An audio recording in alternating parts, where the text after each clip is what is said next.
वीरेंद्र आणि विकास विरानगड पाहायला गेले होते. तिथे गेल्यावर किल्ल्यावर विविध ठिकाणी त्यांनी फोटोशूटिंग केलं. फोटो काढता काढता दोघेजण जौहर कुंडाजवळ पोचले.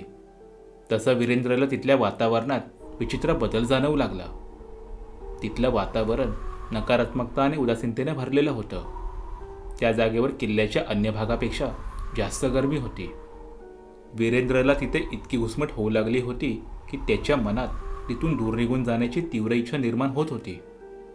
दिवस मावळला तसं तसं विरानगड हळूहळू त्याच्या नावाप्रमाणे विरान म्हणजे निर्मनुष्य होत गेला. टेंटमध्ये गाढ झोपलेले विकास आणि वीरेंद्र किल्ल्याच्या अंधाऱ्या भागात घडणाऱ्या रहस्यमय घटनेपासून बेखबर होते. इतक्यात विकासच्या कानावर पायलचे छमछम आवाज आले.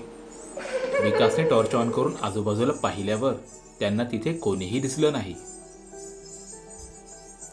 विकास इथे बघत असतानाच विकासचं लक्ष 600 मीटर अंतरावर असणाऱ्या दिवाळापलीकडच्या उजेडाकडे गेलं. आपल्यासारखा कोणीतरी व्यक्ती या किल्ल्यावर वास्तव्य करायला थांबला असेल असा विचार करून विकास त्या उजेडाकडे जाऊ लागला.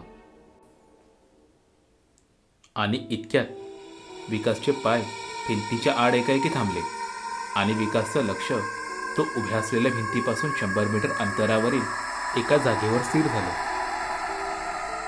कारण समोर तो जौहर स्थळ होतं ज्यावर विकास सकाळी उभं राहून फोटो काढत होता.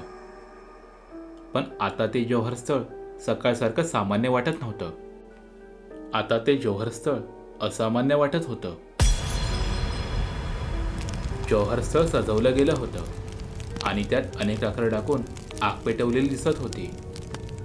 जौहर स्थळाच्या आसपास 150च्या संख्येने पारंपरिक वेशभूषेतील राजपूत स्त्रियांचा जमाव होता, ज्यांच्या डोक्यावर घुंगट आणि हातात पूजेची थाळी होती आणि त्या सर्व स्त्रिया फेसून आवाजात रडत होत्या. त्या स्त्रिया कोण होत्या आणि यानंतर विकासाने वीरेंद्रसोबत पुढे काय झालं हे जाणून घेण्यासाठी जौहर नावाच्या आपल्या या हॉरर स्टोरीचा संपूर्ण भाग अवश्य पहा.